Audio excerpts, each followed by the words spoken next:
Hey guys, I'm Jess. I am here to present dice collecting for beginners to you guys. I am absolutely addicted to these stupid plastic shapes. I love them. I like when they're sparkly. They're my favorite. And yeah, I've been doing this since like 2006. My friend and I walked to the local game store, and there they were, a bin full of dice, and I was enchanted. And so I started buying some of the clear sparkly Borealis dice, and I never stopped, and now I have too many. So I'm here to talk to you about maybe following a similar path. So I don't know if I necessarily have to do this. Do we know what dice are? Okay, so dice, you got your little plastic shapes, they got numbers on the side, and you roll them to see what kind of probability tables you've got going on in, a tabletop role-playing game, be it Dungeons and Dragons or something else. And so you can determine if you hit or miss. I didn't really have too much prepared for this slide. I figured you guys probably, what are dice these things? All right, good, got that covered. So they come in a variety of different materials. This is very basic. I apologize if you wanted something better than this. So they come in resin and acrylic, metal, wood, glass. You got semi-precious dice. I've seen bone. Silicone are the squishy ones, and then you can get the liquid core ones as well. And so I'm going to have pictures throughout. If you guys like what you see and you want to know where the dice came from, I could actually tell you where most of these came from. There's probably 3 or 4 that I might not know, but we can figure it out. But yeah, just come up afterwards and be like, hey, I love the pink dye on slide 3. Can you tell me what that was? And I'll hook you up. So I did want to touch on resin versus acrylic really quick, because I feel like I see it around everywhere, and I'm not really sure if anyone, I'm sure people are aware of the distinction, but I wasn't, so I had to actually go and figure it out. So resin and acrylic are both plastics, more or less. When you want to make a die out of acrylic, you get your plastic, you melt it, you put it in the mold, it cools down, and then it is a solid plastic. Resin is a chemical process where they mix 2 pieces together, and it becomes a hard plastic due to a chemical process. And so the reason you see people kind of looking at the distinction is because a resin die generally will have better clarity. So if you have something like a clear dye with an inclusion, like it's got a little cat in the middle, that's something you'd want to use resin for. Whereas if you've got a solid colored acrylic dye that's just purple, that's something you'd want to see acrylic for. So if you're looking for dice and they're like, oh, it's resin, and you look at it and it's just a solid purple color, it's not really the best use of the resin, because you usually, like I said, get better clarity. So you'll see a lot of people talk about the differences. So you'll look at, you go online to buy dice, and they'll be like, oh, here's our resin line, here's our acrylic line. And the reason they make that distinction is because, like I said, the resin will have better clarity. And then sometimes you see the sharp edge dice versus the rounded dice. So the dice I have in the picture here are very sharp edged. You see how they've got those really clean corners. So those are game science, and they only do the sharp edge dice because they think they're precision. And you'll see casino dice as well tend to be very sharp and have those really clean points. And so the difference is, when the dice are inked, what they do to ink the dice is they put them in the mold, they pull them out of the mold, and they have the recessed area for the numbers.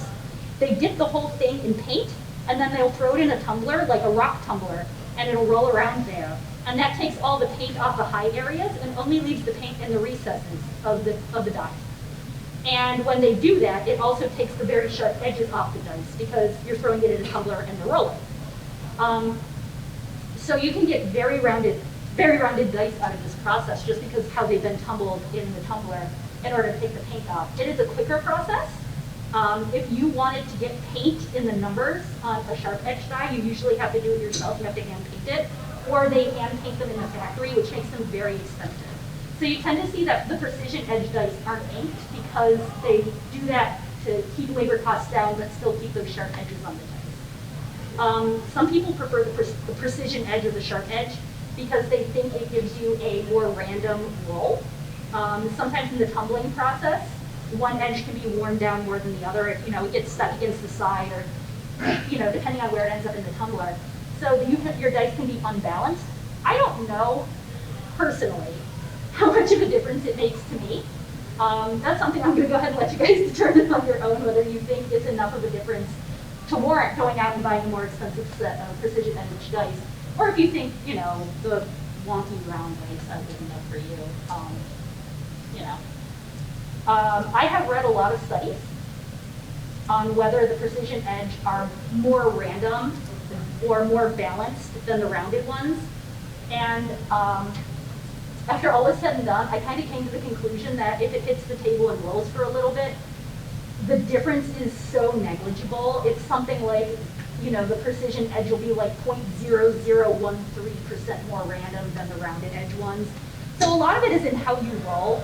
But if you like the look, or if you think the precision edge are more precise or the sharp edge are more precise, and you've read different studies than I have and come to different conclusions, that's fair. I mean,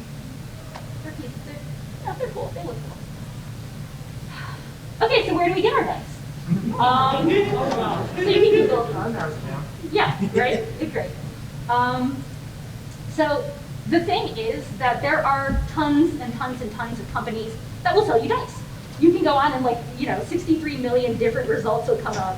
There's shops out there, there's Etsy shops, there are big brand name shops, but when it comes down to it, there are a ton of people reselling dice, but there are really only so many companies that actually produce them, that actually manufacture them. This list is not exhaustive because they kind of keep it on the down low. So you can do a lot of research and just not come up with a comprehensive list. So I apologize if I'm missing something and you know that I'm missing something, let me know. I'd love to update this and, you know, just update my own knowledge base. But as far as I can tell, for the most part, you've got Chessex, who does their dice manufacturing in Europe and Thailand. Game Science, oh boy, I don't remember where they do theirs. They're the ones that do the sharp edge precision dice, so they do all of that in-house to make sure the edges are really clean. You have Q Workshop is out of Poland. Bestcomp, Hengda, HD, and dicey are all Chinese factories. And then you have the small individual makers who do one-off resin pour dice. So on that note, like, you can go, so this is HD Luminous Toy. I grabbed it because I think it looks nice and it's easy. When you put that in, you just get so many different people reselling the same set, which is fine. But I just wanted to make you guys aware of that. Like, if you know there's a set that is mass produced by one of the companies, and you're looking for it specifically, you will find it everywhere. Like, people will be reselling it for all sorts of prices. So, you know, you might see a set you really love, and you're like, oh wow, I really love that set, but it's like a $35 set when, you know, another shop might be selling it for like $6 or $7. So it's good to be aware of what the dice look like and who makes the dice and where they come from, because that way you can just have a better grasp of what you're looking at, what you're looking for, and where to get it. So I'm going to run through this really quick. Oh, okay. So you can go online, or you can go to your friendly local tabletop game store and you know, see what's on the shelf and what looks good and what looks pretty to you. I would suggest that, please. There you go. So then, out of the different companies, a lot of times people will get dice and they'll say, okay, I like this, I want more. What is it? I'm going to run through this really quick just to help you guys get a better idea of what each company looks like and what they make. And that way, when you look at your dice and you're like, I like this, what is it? Can I get more? You know where to look to see what it is. So Chessex makes these speckled sets. And this is something I didn't know that I actually learned while I was putting this together. So when they go to make the speckled sets, they have the acrylic, and they melt it down, and then they mix shards or shavings of a different acrylic that has a higher melting point into the melted acrylic, and then they mold it. And that's how they get the speckled look. And I ran into, I'd never seen this before, I was delighted. It was an interview with somebody who worked at Chessex, and they said that they had a lot of trouble making their speckled line, like expanding their speckled line with more colors, because they tend to get the speckles, the shaved higher melting point bits from industrial factories that had made other plastic parts, And they said it was a big problem because most of the companies were making things like toilet seats, which were all white or off-white. So when they went to look for different colors for the speckles, they just kept running into, okay, we've got a ton of white, and they're like, okay, do you have anything else? But I thought that was charming. I was like, oh great, my Chessex dice used to be a toilet seat. That's lovely. I'm so glad I know that. But so they have a couple different speckled sets. And it can be difficult at times to identify exactly what you have. There are a couple other companies that do speckled dice, but for the most part, Chessex kind of dominates in this area. So you're not going to see too many of the other companies. So if you're looking at a speckled set, you should probably think Chessex first. Like I said, there are other places that do them, but they're just not as prominent, and they haven't been doing it for as long. So a good way to identify what you're looking at, it's got speckles, and then you want to look at the color combos and try to figure out what it is. So they have regular speckled sites where you can just go, speckled sets, so where you can just go onto the Chessex website and order it, or you can walk into your local game store and just, pick one up off the shelf. But then they also have the Pound of Dice exclusive sets. So Chessex sells their off tilter or not quite perfect dice in pound lots. And when you buy a pound a lot, it will come with a exclusive speckled set. And some people really love those and will pay more for them, depending on what they look like. There's a really charming one that looks like a confetti cake. So it's like there's like a cute, like kind of tan color with the rainbows. I had to have it. It was so good. But that's one you can only get in the Pound of Dice exclusive sets. And then they also have Pound of Dice randoms, which is where you get a pound of dice, and they've mixed in a bunch of dice that were maybe on the assembly line, and they were changing colors. So they switched from, purple to blue, and you'll end up with a die that's half purple, half blue. And they're like, well, this doesn't match any of our sets, so let's just throw it in a pound of dice. So then you can end up with that.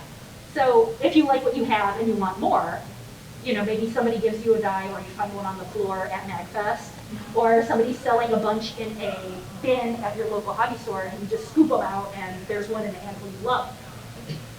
This can be a really good way to figure out what you have. And there is a dedicated Facebook to the speckled dice collectors, as well as a dedicated identification site. And I think some of the color combos are cute, but never in my wildest dreams did I think these speckled dice would have as much of a following to necessitate an entire website based on identifying them, which is really cool. It's really neat that you can just go on and figure out what you have. And then Chessex also does the non-speckled. What you want to look for here is the font is very unique. Nobody else really uses the font. And I don't know. Yes, so if you see the 6 has the underline below it, usually the companies use a dot to denote which is up and which is down. So if you see the underline, that's a good hint that you're looking at Chessex. And again, they have that really distinctive font. So most of the differences between the different types are just going to be the mold type, which can get really fiddly and really hard to identify because a lot of them end up looking the same. So like, how do you tell a clear red acrylic die with white numbers apart when so many companies make the same clear red acrylic die with white numbers? So that's going to be most of it. So Q Workshop tends to have these highly detailed sets. They come in little paper boxes, and they tend to have a lot of like scroll work and printing and curving on them. So they tend to be much more detailed, and that's a good way to spot them. FestCon, you've got, again, you're going to be looking at the font mostly, and also the shape. Especially, they sell a lot of the pick sets, and those tend to be much harder to tell apart. It's very much harder to tell what you're looking at. When you can't look at the font, you can only look at like a square with some dots on it. But they do a lot of different dice types. So they do the clear sets with inclusions. They do just plain opaque colors. They'll do a bunch of shimmery ones, and then they have some carving. Did I bring my set? No, I did not bring mine. I have a best one of my set. It's nice and clear. It's got glitter. And then the HD dice is kind of the same thing. They're one of the Chinese companies. They tend to do a lot of inclusions. There's a lot of overlap, but you kind of want to look for the fonts, again, the fonts and the molds to kind of tell the difference between the companies. And so, same thing. We got the dicey again. I have no idea how I'm supposed to be pronouncing that one, by the way. If you know, let me know. If you know better, let me know. So they have a lot of cool, they tend to do a little bit more metal. And they also have the prime dice, which I think are charming. So they have a lot of cool, like, hollow dice. So that one's like branches with a little dragon in the middle. That's really cool. And again, these are going to be a little complicated to tell apart. You're going to want to look at the font and then the mold to try to tell what, what you've got. Crystal Cats, one of my favorites. They've been around forever. Again, one of my first sets was by them. They tend to have these crystal-shaped dice, but they also sell regular dice. They also sold something called the Moonstone line a while back, and I'll get there a little bit later. We've got a whole rare brews page that I want to talk about. But these tend to be really cool. I love the shapes. They're really different. And then the resellers tend to have, like I was saying earlier with the Luminous Koi set, there are a ton of smaller brands that will resell a lot of the basic dice, and then they will also commission their own unique dice. So you can go onto their website and you can find things like Luminous Koi or the Chessex plain red acrylic with white ink. But then they'll also have like exclusive sets that they've created, and they've worked with the companies to make these dice sets, and they produce those, and they'll usually have their own section for their own specialty dice. So we've got a couple of the resellers here. So what they tend to do is they'll work with the companies, the overseas companies, and they'll talk to them and they'll be like, well, I want my dice to be slightly larger than an average size, and instead of a 20 on the D20, I want a moon, or I want a little dragon face. And so then they work with the companies to produce the dice, and I actually thought this was really interesting. Sometimes the companies will say, okay, well, you've come up with this idea, it's a certain die with a certain color, with a certain metallic shimmer in it. If you want this to be exclusive to you, you have to pay us more to produce this design. Otherwise, we will sell this design as a generic die to other companies. So I thought that was really interesting. I just found that out recently, that they hold designs hostage like that. But yeah, I just wanted to hit up a couple of my favorite resellers. I love Eclipse. They've done 2 Kickstarters now, and they have a store where they have their unique dice. They also do a little bit of reselling. They did a whole line of Sailor Moon-based dice, based on like the backgrounds and the colors of Sailor Moon. I don't like the color pink. I think I maybe own 1 pink dice set. It is my Eclipse dice set. I love these. They look absolutely stunning. I love Cozy Gamer. They just rebranded as Fennec and Finch. Die Hard Dice has great customer service. Dice Envy's been really great. Lindorm's done a couple Kickstarters, and they sell their unique designs online on their site, and they also do some reselling. Eclipse, of course, I've got in the corner. They're much smaller. They're based in, are they out of Poland? They're in Europe. So shipping can be a little pricey, but oh my gosh, it's so worth it. And then Dakota Irish, no, I changed it. I had a Dakota Irish photo on here. They're based out of the UK, but they do have a couple unique designs. And then I'm going to talk a little bit about my least favorite dice company. Don't let my opinion color yours. I am not a huge fan of Kraken. They do the same, they have the same thing. They have the dice they resell, and they do their own designs. They have consistently had not the best customer service. The owners are very conservative, and they have this whole Facebook page dedicated to their dice. And the people on the Facebook page were talking about how they thought Pride Dice would be really cool, and they shut down the whole conversation because it was political speech, and that was a whole debacle. They did a Kickstarter, and they had these beautiful photos, and they raised like $1 million for their dice, for their Kickstarter. And then the dice that arrived to everybody looked nothing like the photos, and then it came out that they had been photoshopping all of their product photos the entire time. So like, yeah, it was just one thing after the next, after the next, after the next. So I've had nothing but bad experiences with them. I got totally burned in the Kickstarter. They didn't even send me what I ordered. I ordered, D6 sets, and they sent me poly sets. So there's been a lot of complaints with them. I would just be real wary. They have some really beautiful designs, but at the end of the day, I don't know if it's worth it for me. It's okay if it's worth it for you, but And then Gatekeeper kind of did the same thing. They had this big Kickstarter. They were like, we're going to release new designs that no one's ever seen before. And then they didn't. They just released like blue dice with glitter in them, and they're like, well, they're new to us.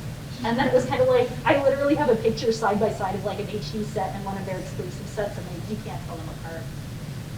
And then they named one of their set lines Eclipse. And Eclipse Dice was like, hey, that's kind of rude. And they said, well, if you were a bigger dice maker, I would have paid attention to you. And everybody was like, what? So that made me angry because I'm a huge Eclipse fan. And then there's a couple other, Lucky Hand as well. I don't have them on here, but they did, like, there's so many Kickstarter hijinks going on. Lucky Hand did the same thing. They had this huge Kickstarter, they raised a ton of money, and then they just vanished. I don't know that anybody ever got their, I haven't been keeping up with it, honestly. I think that was before I got into Kickstarters and stuff like that. So it pays to know who you're dealing with, especially when you go with the smaller companies, because there are a lot that are fantastic, but there are some that are, they may have beautiful dice, but if you're ever going to get them, or if the dice are going to look like what they look like on the website, you just can't be sure. Oh, gemstone dice. So these are really cool. Some are glass, some are semi-precious stone, and they end up looking really neat, but there are some disadvantages. A lot of them tend to be printed instead of carved, because when you're working with a natural agate or natural quartz, it can be really easy for it to crack or shatter where you're trying to drill the numbers into them. And they can be really expensive because you're paying for actual stones, but they can also be really cool. Especially like the dichrotic glass ones that are like just amazing. They just have this beautiful flare in the light, and they're just, oh man. And you know, it's cool. It's cool to be like, this is my swag. This is an awesome, does anyone say swag anymore? This is my swag. This is my awesome gemstone set. And then, you know, I have one. And we got some weirdly shaped dice. So if, you know, you decide you get tired of the regular shapes, there is a lot of really bizarre stuff out there. Some of my favorites is there's a couple of brands that will do spell-shaped sets or item-shaped sets. So like if you're a rogue, if you're playing a rogue and you get the rogue set, it'll have like a dagger and like, you know, all sorts of like lockpick tools and stuff like that. Or the wizard set has like a fireball and a potion flask, and like, it can be really neat. But it's really cool to get stuff that's kind of outside the norm once you've like gotten all the normal colored sets and you're like, okay, I've done it, I've collected them all. This is an oddity, and you can pull it out in your games and be like, look guys, I've got something cool. Like a Christmas tree die spinner. Or the spinner rings, which I'm a huge fan of. I'm wearing mine. I think that's neat. And I also wanted to hit spin down dice here. I don't think I have another. Okay. There's a certain type of die that's called a spin down. So usually D20s will have the numbers distributed so that when you roll, there's an even chance. You see it on D6s too, where you know the 3 and the 4 are always opposite sides. The D20s tend to be the same way. They tend to be randomized. But for some games, like when people play tabletop card games like Magic the Gathering, they keep track of their life, and you start at 20 life. So it makes sense to get a D20 and keep track of your life. But you don't want to be like, okay, I just lost 2 life. Okay, the 18's on here somewhere. So people tend to get spin downs for that. Where, and if you look, it goes 20 and then it rolls down to 19 Yes, and then 16 lost. and then 17. So you can roll it down as you lose the life in the game.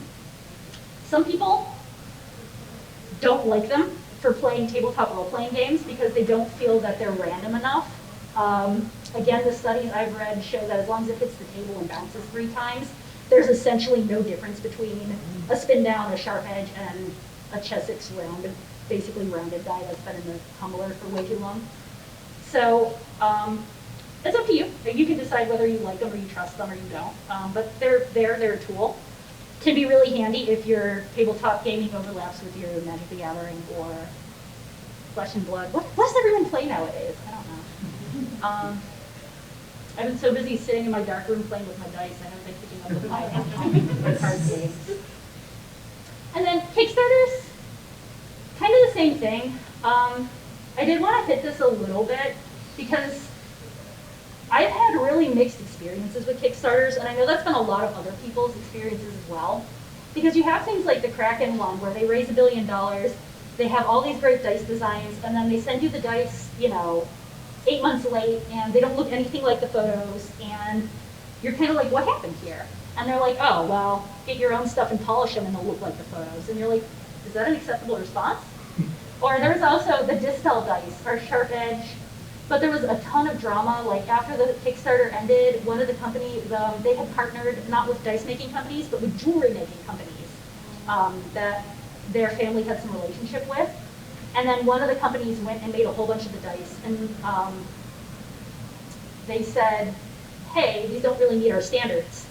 And they said, oh, well, sucks to be you, and then released all of them anyway. And there was all this drama because nobody really knew what happened. They just knew there were all these Distel dice on the market way earlier than the Kickstarter should have been bringing dice out. And they looked the exact same, and who stole whose design, and who's not paying who. So there can be a lot of iffy Kickstarters out there as well. And so if this is a route that you want to go with your dice collecting because you want the latest, hottest thing, just really do your research and really give it a good look. There have been a ton of Kickstarters cropping up lately where it is a small artist making dice, and they say, I've been making individual dice for a while now, my designs are really popular, I want to scale up. And you look at the Kickstarter and it just doesn't look like they've really thought it through. And there have been a ton of these coming up where the dice are beautiful, but then they're like, what's your plan for scaling up from making 7 sets a week to making 3,000 sets? And their plan is like, well, I'm going to buy 2 or 3 more molds, and my cousin's going to help me. And you're like, okay, so you've raised $1 million, you've sold 7,000 sets, and your upscaling plan is, I'm going to buy 3 more molds, and my cousin's going to help me? Like, it's just, I don't doubt that there are dice makers who can do it. I'm sure there are dice makers who can do it, but just, really give that a thought if this is the route you want to go. Really just kind of, if it's a company doing the Kickstarter, do your research on it, see what other people have said, because people are talking out there. Just a quick Google will tell you a lot about what you need to know. And if it's just, individuals who are trying to scale up, think about if it's reasonable. And I mean, that's how Distel did it. They were a small single set maker, and then they did the Kickstarter, and they said, well, I've got these prototypes that I've been making, that I've been showing off, that I've been, putting out there.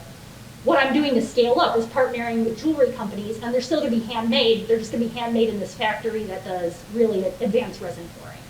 And so that's how they managed to scale up. They did go with a company. But, you can get some really cool stuff, and sometimes it works out. I've backed 3 Lindorm ones now, and I've gotten 2 of those. The 3rd one just finished. The dice are beautiful. They came timely. They look great. And then they scaled up production, and they're selling them on their website. So they're a big company with a record of producing Kickstarters and having them be successful, and they sell dice and make their own custom designs all the time. I actually also backed the Polygon Potions one because they were just so cute. I love the bright colors. And again, that was a gamble, but it turned out fine. It came in a timely fashion. They're really cute. They look great. They're solid. So it's really hit or miss. You really just make sure you really know what you're getting into. Make sure you really research what's going on and really look at the Kickstarter. Don't just say, oh, these are really nice prototype dice, I'm going to back this. Make sure that they've got the manpower and the infrastructure to scale up if that's something you're going to need to do. Handmade dice. So again, there are a lot of small makers out there. But again, they can be really hit or miss. If you're working with somebody or buying from somebody who has a long record of selling individual sets, that can be really, that can be great. You can get a great product. These are actually, I own the 2 right there. Those are my sets. And they're stunning. They're absolutely lovely. That one I got from a friend I knew in college who decided to start making dice. He is Cat Mage. And I have them on the table here if you want to see them. They're beautiful. And then the top one was hoop dice. I commissioned those. I said, this is what I want for a character I really love. Will you make me a set that matches my vision? And they said, yes, absolutely. Here's what you have to pay me. And they poured the dice for me. We went through a whole process. They re-poured some of the dice for me that I didn't think came out good. It was a great experience.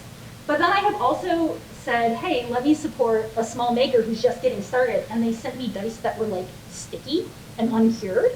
And I was like, oh, if I had known that the dice was going to literally be like uncured resin, I probably wouldn't have ordered that because it could be toxic. Or there have been other times where a set's looked really good online and I've been like, oh, absolutely, I'd love to get that. And then I get it and it arrives and it's like, oh boy, ooh, that doesn't look anything like what I thought it was, because they only photographed it from like one angle to make it look its best, and it didn't really represent. So it's kind of the same thing as the Kickstarters. You just kind of want to do your research, see how long they've been around, like see what they're up to, look at what their designs look like. But you can do all sorts of cool stuff now, and there are people making absolutely stunning dice. They tend to be real pricey, because again, it's an individual artist who's making their own dice, in their living room, in their basement, in their shop, and they're sitting there mixing the inclusions and pouring the resin and buying the glitter and putting it in, and a lot goes into that. I don't know if any of you have thought about doing it, but it is expensive, and it is, I played a little bit with resin for the cosplay stuff, and you think it's easy, you just mix, 2 parts A with 2 parts B, and yeah, it can be a mess. Let's just say it can be very unsuccessful. So if you want to get into Instagram is a great place. A lot of the individual set makers love Instagram because it's primarily a picture-based social network. So they all can post these beautiful pictures of the dice they've been making and drum up a lot of interest, and everybody comes and looks and they're like, oh wow, these look amazing. And then they can sell them. They can be like, oh, DM me 120, or DM me, commissions start at 300 or whatever it is. So yeah, the prices can vary wildly, but you can get some really beautiful sets that are exactly what you're looking for. Okay, so I want to talk about the rare glitter. Back in the day, there were companies, Cheswick specifically, made these beautiful dice that they called the Corpal and Borealis, and really lovely sets. They're clear and they have glitter in them, and the glitter has this very fine glitter, and it's got this beautiful shift. The Corpal ones shift from aqua to purple, and they just look absolutely lovely. The background there is a couple of the Corpal dice mixed in. And then Europe decided that they were going to move to the euro. And I know you're like, hang on, what does this have to do with anything? So when they went to the euro, they put a shimmery strip into the euro to keep it, to help you identify fake euros from real euros. And what they used was the same glitter that the Corpal dice used. So overnight, the glitter became a... controlled searches? Yes, so it became controlled. And you had to have a very good reason and a whole lot of money in order to get some of the glitter. And so Cheswick basically said, oh, never mind. We're not going to spend way too much money and always have the government breathing down our necks because they think we're forging euros. So they discontinued the old glitter Borealis line because they couldn't get the glitter anymore. The Corpal entirely got discontinued, but a lot of the other sets that they had did not get discontinued. They kept making them, but they used what is referred to as new glitter. So if you are wondering, hey, do I have a ton of money laying around in my dice bag somewhere? These tend to be very expensive because they're out of print. Click Clacks did a line as well that looked very similar, that were moonstone dice, that had the same shift to them. I don't know if they can't get the glitter anymore or if they just stopped making them. Because they use 3 different glitters. So there's 3, and it can be difficult to, these are mine. It can be difficult to differentiate between the 3 different Click Clacks moonstone. So they usually call them, Jade has a green to blue shift. Maple has a green to orange shift. And then, what do they call the last one? Aquarius, thank you. because I know it's so different. Aquarius tends to be the same as the purple. It has the teal to blue shift. And they're absolutely, they're my favorites. That's why I have another slide there. They can be absolutely beautiful, but it can be really hard to find them because they're just not in print anymore. And the same can be true for a lot of out of print. Especially the out of print Kraken dice can go for a ton of money. There was one called Butter Y'all, which was a Paula Deen set that was watercolor, and they made like 50 of them because it was kind of a silly idea. It was a butter-based dice set, and it came with a biscuit recipe. It was kind of a racist biscuit recipe, so like, yeah, I know, right? Not the best marketing or optics, but anyway. So the best way to kind of figure out, like, hey, is my old set worth a lot of money? And the reason why we're doing all of this is, we went through the whole identification thing, so now you can figure out, hey, what is my set? And then you can be like, is it worth what I'm being offered? Is it worth what I want to pay? Because you find a set and you're like, oh my gosh, that's beautiful. I've never seen anything like it. I need to have it. And they're like, well, give me $200. And you're like, well, is it worth that? So you kind of want to know what it is if you really want to get like deeper into the rabbit hole of the rare glitters and the out of print dice. It helps to know what you're working with and what you're looking for and what you're looking at. So like I said, that's kind of why we did the whole Chessex versus Q Workshop thing. So now you can look and say like, oh wow, look at that highly detailed die. I bet it's Q Workshop. Let me go look and see. No, it's not worth $200. I can buy it on Q Workshop's website for $24.99. Glad I solved that problem. But I can talk about this forever.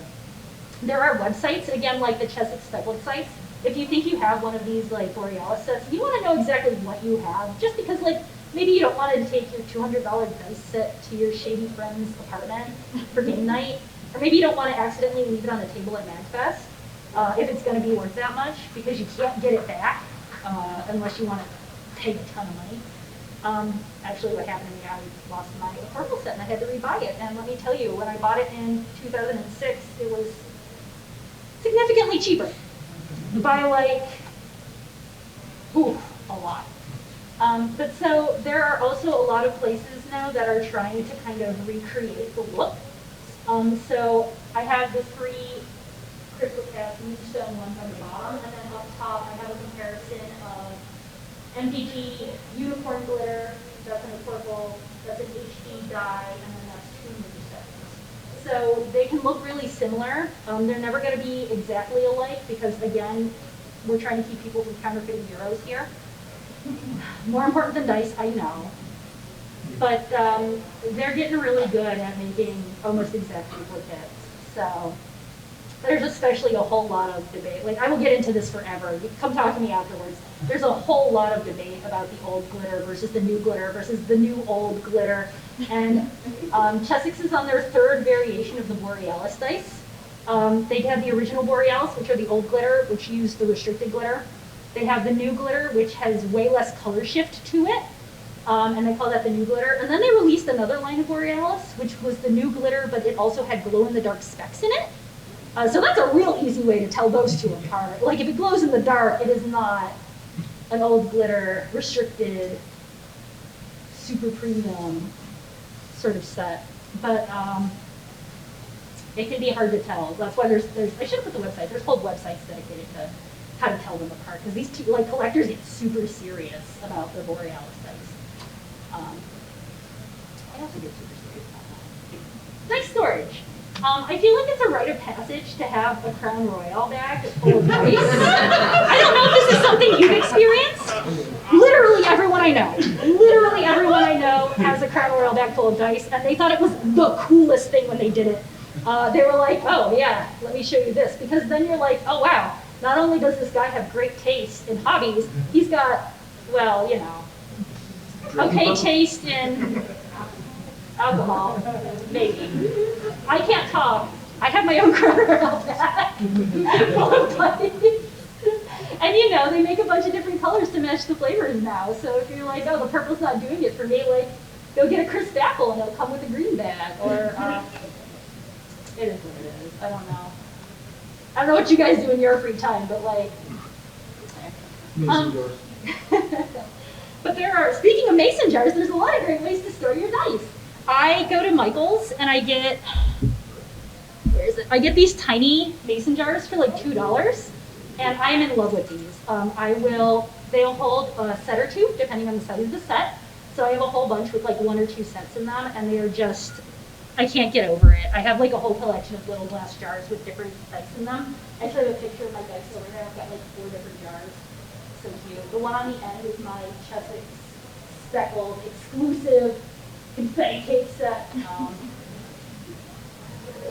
But there's also like, a lot of people use like fishing tackle boxes to keep them organized.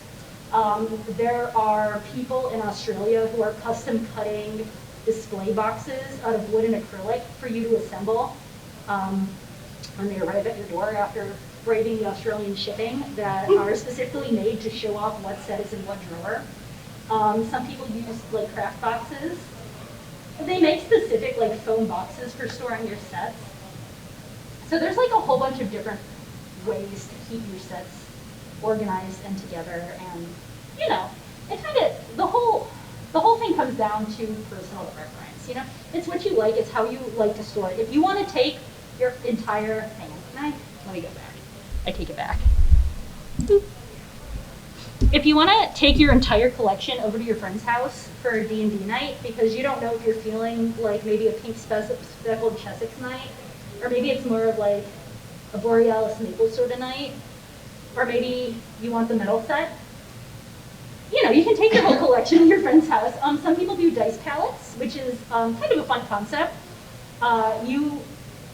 If you have like a character or just a concept you really like maybe you really like cherry blossoms, the people will sit down and they'll like skim the internet and slowly build up an entire collection of like 7, 8, 9, 10 sets that are just pink or clear with cherry blossom inclusions, or swirled pink and green because that matched their, you know, spring cherry blossom character or flavor or what they were looking for. So then they'll just grab a handful of them and just chuck them at the table, and they're like, look, it's coordinated. But you know, it comes down to what you like and if you like to see them. The one thing I would advise against, they're really cool. I have one. It is a scale mail dice bag made out of metal rings and metal scales. Super cool, awesome to look at, feels really cool. You show up with that, you drop it on the table, and everyone's like, oh my gosh, that's amazing. They will scratch the ever-loving daylights out of your acrylic and resin dice. Like, I might put a metal set in there, and it might hold up if it's a harder metal than whatever the bag's made out of. It tends to be aluminum. But you can really like wreck a set real quick by putting it in a metal dice bag. So while they look cool, I would suggest if you're looking for one, find one with a lining or put some sort of lining in yourself if you've already got one. But yeah, I would probably just be a little bit wary about keeping your dice in a metal scale mail or chainmail bag. No, that's fine, it's fine. Crumb bags are fine. They're soft, they're felty. They'll lovingly caress your dice in a velvet shell. Oops. Oh, sorry, I keep hitting around. Yeah, I've been thinking about it. I don't know. And then there's also dice accessories. Like if you're like, I love my dice and I want them to have a cool playground because maybe you're a little bit unhinged and you just keep buying dice sets and you want some variety. There's a ton of cool stuff you can get to use with your dice. You can get these little leather snap together rollers. I mean, basically, if you can imagine it, it exists. There are high-end wood, like engraved boxes that you can get for them. There are these amazing dice towers where it's got like a spiral or some sort of like platform system inside. So you put your die in and it'll bounce around in there for a while and then it'll roll out the bottom and stop. And that'll be your number that you roll. And some people really like that. I don't have one, but I really want one because I think they're super cool.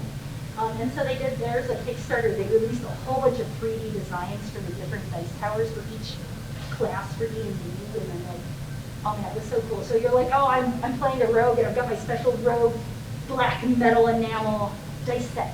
I'm gonna roll them through my rogue dice tower, and then all your friends are like, wow, that's the coolest thing I've ever seen. I want one of those. I'm so envious. And you're like, yes, I'm the coolest person at the D&D table, which is not really, I mean, maybe what I'm going for, but you know, everything's relative. A lot of people who do the handmade dice will have ones that are like off center or have a bubble in them or like maybe a little bit wonky, and they'll turn them into jewelry or keychains. So that can be a really cool way to get a handmade die that's really cool that you really love that isn't the $300 premium price you're paying for a hand forged set.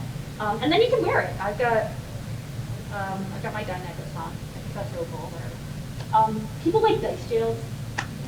I don't know that I like dice jails. I'm still thinking about it. But like, so the theory is if your die is rolling really bad, you're like, oh man, you're terrible. I have to shame you into rolling better. So then they make these little tiny dunce chairs with little dunce caps you can put on your dice. And like, I don't know. I really haven't come to a conclusion. I'll let you guys come to your own conclusions about dice jails.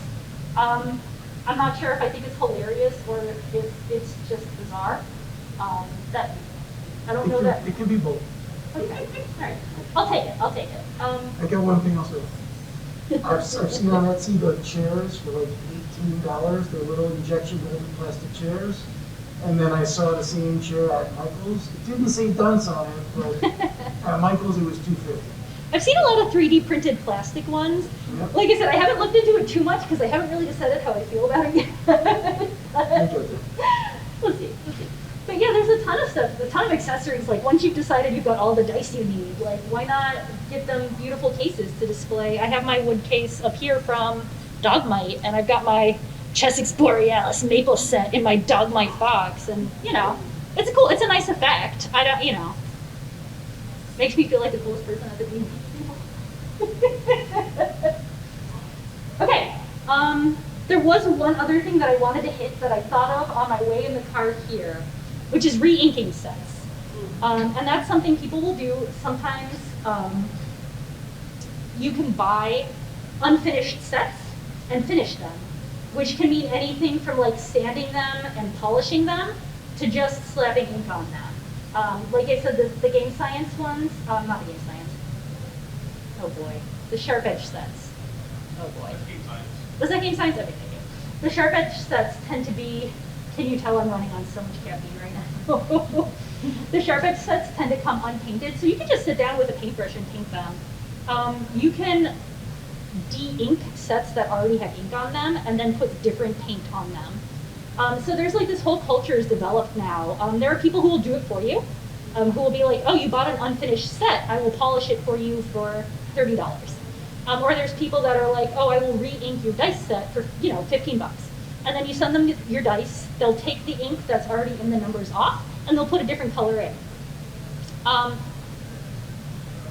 It's up to you whether you think it's worth it. Some people will have a set they really love, but they think the ink color is totally ruining the effect of the set. So it's worth it to them to go and get it re-inked. Or they'll have ink that's kind of like maybe flaking off or didn't really adhere great, and so it's worth it to like put it on. Me personally, I have the Borealis maple set. It is a Borealis, but it's a new glitter, you can still get it. It had this terrible yellow ink on it, and I just was not feeling it. So I just cracked out my Warhammer paints and gave it a coat of gold, and oh my gosh, it totally changed the set for me. So that's something you can do yourself, or you can have somebody do it. There's a lot of stuff be careful with what you use to take the paint off. You don't want to put something on your die that's going to dissolve the plastic dye and take the ink off. I think they get it at the dollar store. It's like LA Cleaner or something. LA Awesome, thank you. You can tell how much de-inking and re-inking I do. I think Citrus Strip will do it, but there's a lot of like cheap options you can just get at the hardware store or the dollar store that'll do it for you. And then you can just take whatever paint. It can be a cheap acrylic, or it can be your fancy Warhammer gold, and just fill the numbers back in and wipe it away. And a lot of people love that. If it makes it better for you, then it's a better experience for you. Then definitely go for it. So that's all I had. If there's any dice drama you want to share with me, or any questions or discussion, I'm open to it. I'm definitely happy to talk about whatever you guys are interested in. I don't know what I'm doing time-wise. Oh yeah, I'm doing fine. Yeah, go ahead. I have a question. So me and my brother, we're new to the dice world. Cosmetics aside, for the serious collectors, is there a way to tell if there's different dice or brands that just handle better than others? For example, I collect playing cards, and if you hand me a deck of cards, I can tell you this card quality sucks, doesn't fan well, doesn't. Yeah, I well. understand. It depends. Yeah, I play dice? It really depends on preference.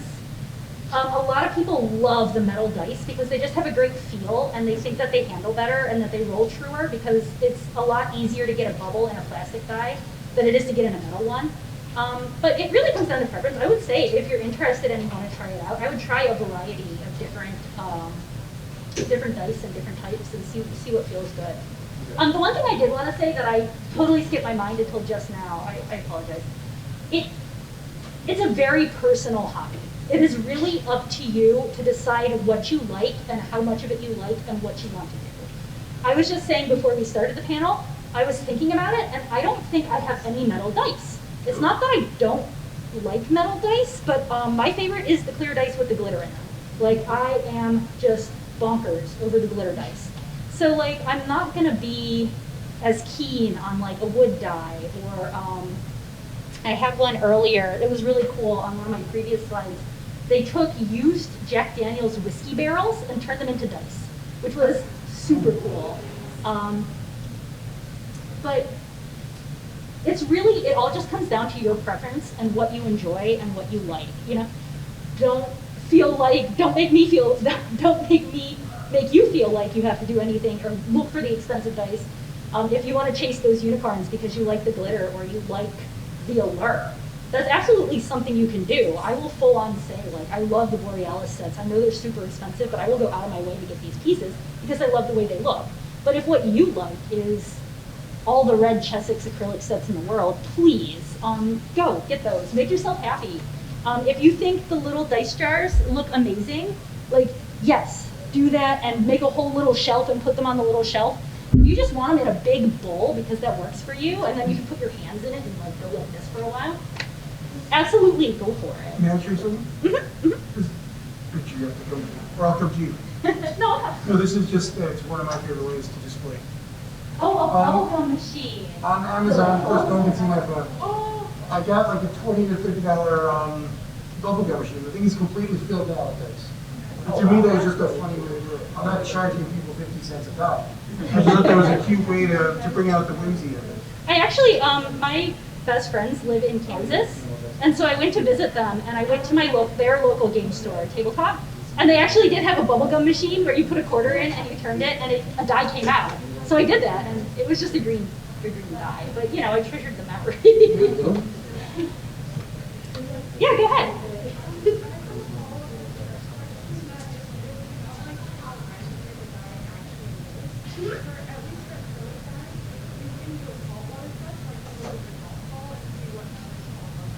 Yeah, absolutely. Yeah, so you can get a bowl of water and put a ton of salt in it, and then you want to keep adding the salt until you put the dye in and it floats just a little bit, and then you can kind of spin it and see what side comes up.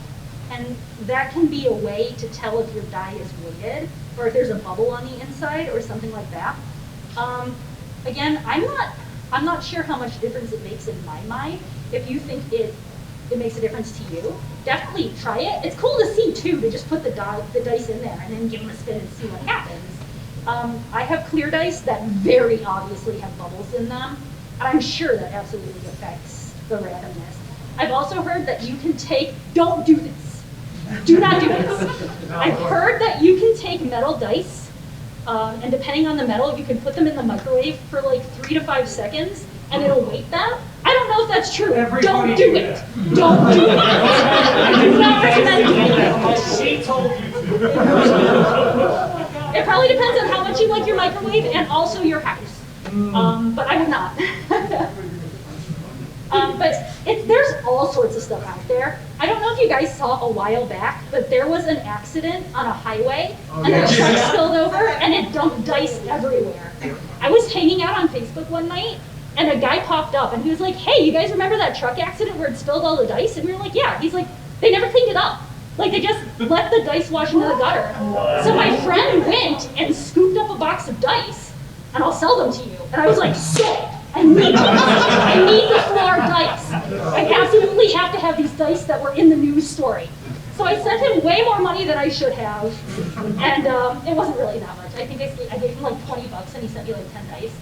But they were like all scuffed up, and you could see that they were the same ones in the picture. Like maybe he scammed me and he just got a bunch of dice online. But like, I believe it. I believe that his friend really went and like scooped a bunch of dice into a box off the side of the road, and then he sent them to me for way too much money. But like, that is definitely gonna be some of the coolest dice I have. Even though they're really basic, like pipped D6s in blue and black, I always have to be like, guys, you remember the news story? I have those dice. I'll take one. So. I'll take one. Those have only gone up in price, my friends. Sorry, I don't have kids, let's do it.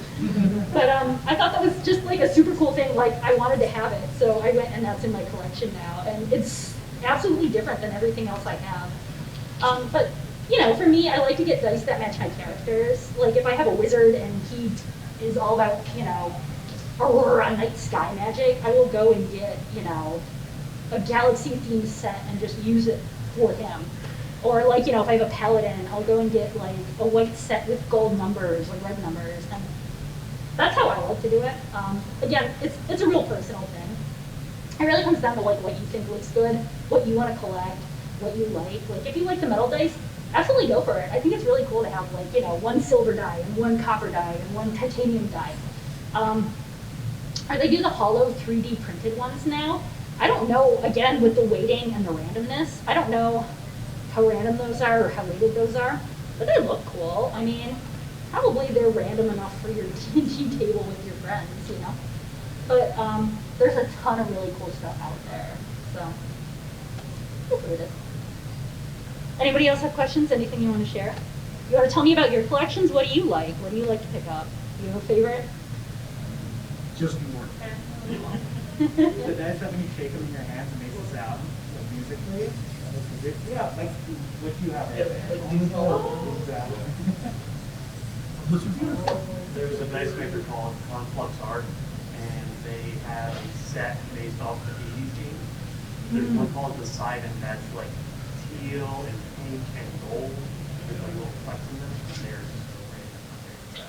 There was this one on Etsy, and I have been like chasing. It was a small maker, and they sold, I waffled on it, and they sold it, and I've been like, oh man, I've been regretting that ever since. It's like still in my Etsy saved items. It was this beautiful black and gold set that was called like Stardust Sea or something, and I was like, oh man, I still think about those.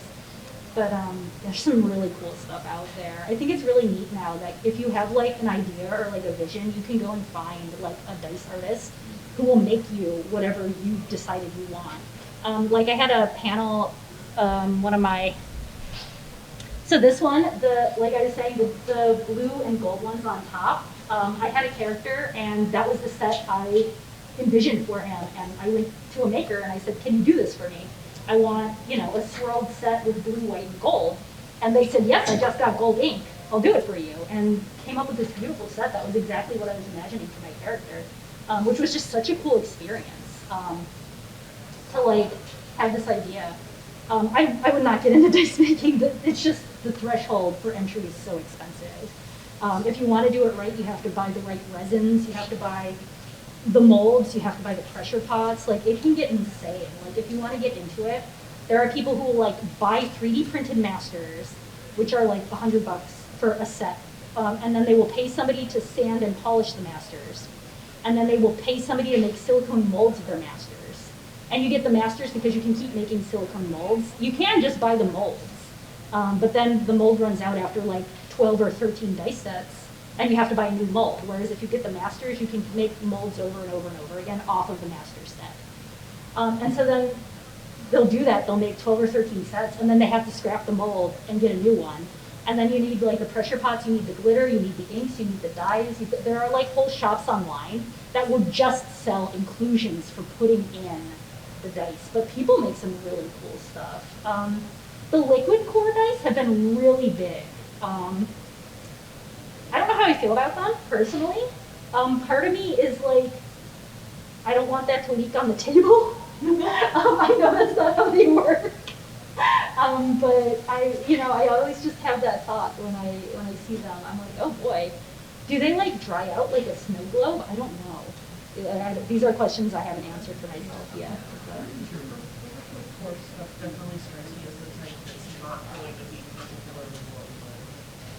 Yeah, I don't know. They're really pop. Like one company did it, and then like everybody the next day, their kickstarters were everywhere. Every company was doing it, which is cool. It was cool to see a whole bunch of takes, on it come up like that. But it's what you like. There was a guy, not a set for me. I have a problem with bones, but there was a guy who had crocodile bone and was doing. It's really porous. So it was a mix of resin and crocodile bone. So it was like half red, half bone. And it was an effect that you could enjoy if you were going to enjoy purchasing. Not for me, but there's something for everybody out there. There's another really cool bone die.